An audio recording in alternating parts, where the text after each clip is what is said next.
Insert the valve into the mounting hole. Tighten with screws. Then unscrew the piston locking bolt. Lower the push-pull device by sending the ZR2000R command.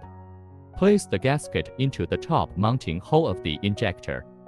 Screw the top of the injector into the 1/4 inch 28 thread screw hole on the bottom of the valve and tighten it. Rotating piston pusher. Insert the sample injector positioning slot into the push-pull device. Tighten the piston locking bolt. First, drain the liquid in the injector.